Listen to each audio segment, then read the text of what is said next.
Welcome to another episode of Africa Farming. As always, my name is Samuel, and this is a wonderful day for us, of course, to meet again. In the last episode, we talked about the reasons as to why we ventured into rabbit farming, and today we're going to talk about the business potential of rabbit farming. And we'll go right at it. But if you're new here, take your time to subscribe, hit on the notification bell. YouTube can always notify you whenever we have a new video released. And to avid subscribers, asanteni sana for always coming back to view our videos. We've grown in leaps and bounds. As of now, I think we're around 7,000 subscribers. And as you keep, subscribing and watching our videos, we keep growing together. Let's go right at it. What is the business potential of rabbit farming? I'll talk about the different facets of rabbit farming and the different ways in which rabbit farming can actually be a revenue generator for your farm, for those people who are practicing rabbit farming on a commercial level. So we all know that rabbit farming has actually been on demand, especially for health reasons. And there is that demand that is actually increasing for local and also export needs. So the first potential when it comes to business is the meat.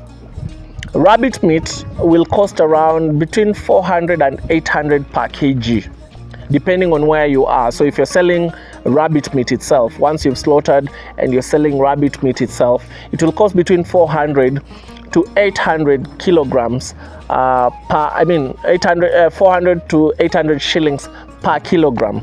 And a mature rabbit will always be between 2.5 to 3.5 kilograms. So if you sell that, we are talking about live weight, 2.5 to 3.5 kilograms.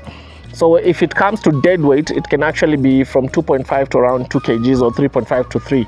So we can say 2 to 3 kgs for the dead weight. Meaning, for a rabbit that is mature between 3 to 4 months, you can sell it at, if you're using the lower scale, which is 400 per kg, you can sell it at 800. If you're using 2 kgs, or if it's 3 kgs, you can sell it at 1,200 shillings. If you're actually selling your rabbit meat where the prices are high, let's look at 800 bob. For your 2 kg rabbit meat dead weight, you might actually get 1,600 shillings. Or if you're talking about a rabbit that is 3 kg dead weight, you might actually get 2,400 per that one rabbit that is between 3 to 4 months. You can see the potential there, right?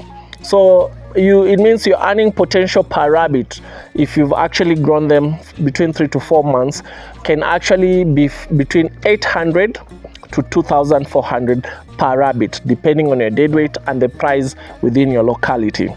That is the first business potential. So depending on how many rabbits that you keep and how you grow them and how you nurture them, you'll be able to know based on the dead weight and the price around your area how much it will cost. I can see one of my male goats is here. Now, when it comes, we are talking about local market. When it comes to the export market, of course, the price is higher. I cannot be able to certainly give you the price that, because it varies.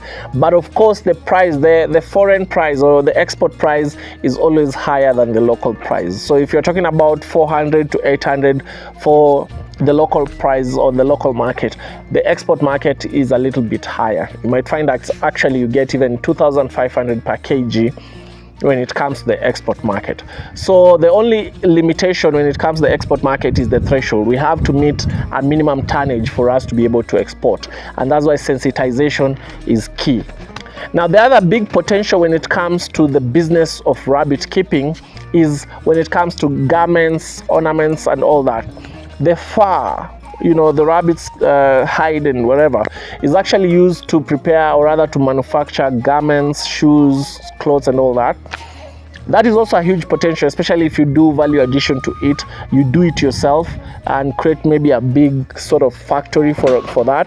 You actually might find that you actually gain when it comes to that business potential of turning the rabbit skin or hide into garments, shoes, and all that. That's what we call value addition if you do it yourself. But also the other potential is you selling to those factories that do that. You can actually, once you do the slaughtering as long as you've slaughtered your rabbit well, because there are people who don't know how to slaughter rabbits.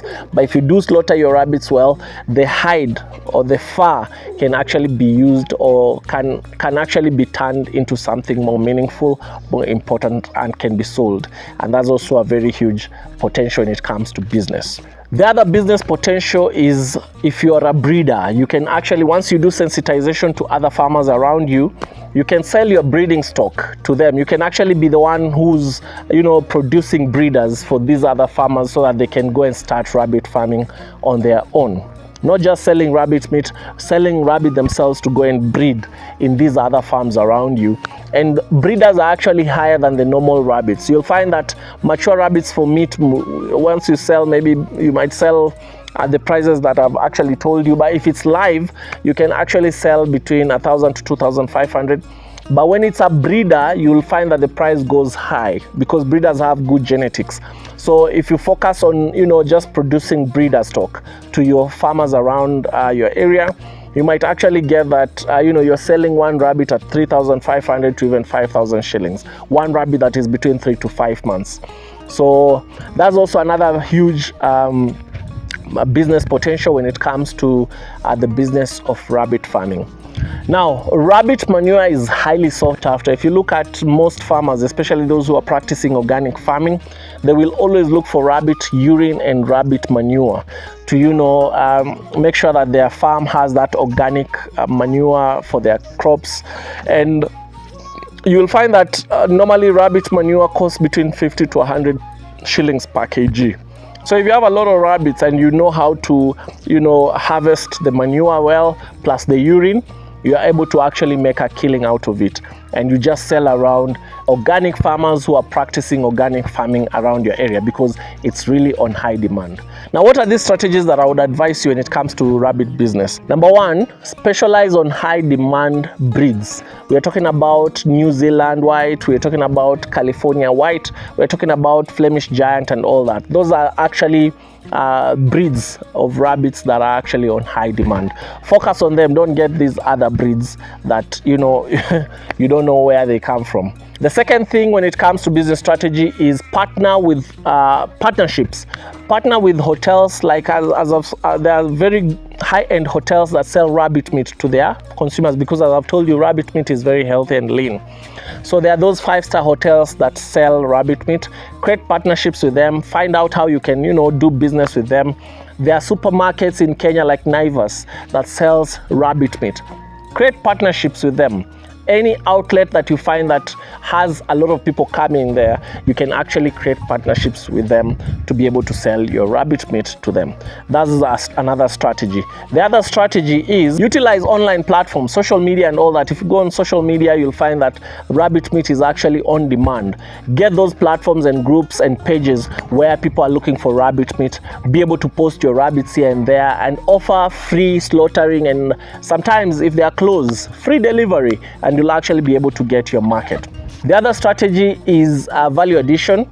You can actually use rabbit meat to prepare kebabs, sausage and all that. Once you do the, what is it called? Kusiaga. Yeah, you can actually mince rabbit meat into, making kebabs, sausages and all that, even samosas and all that.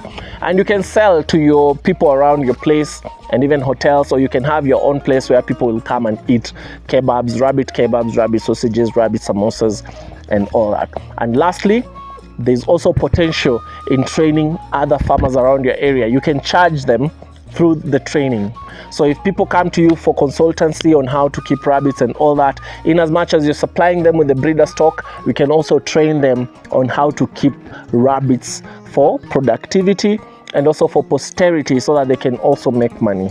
As they do make that money and you're training them, they'll also be paying for that service, the consultancy and the training.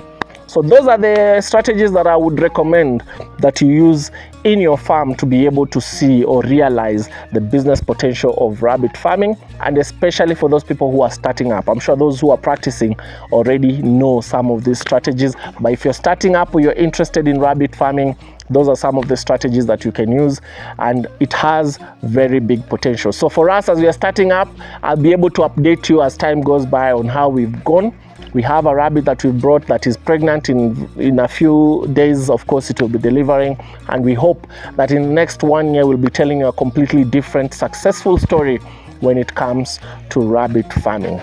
So that's it for us today, and I hope you've learned a thing or two about rabbit keeping and the business potential behind it.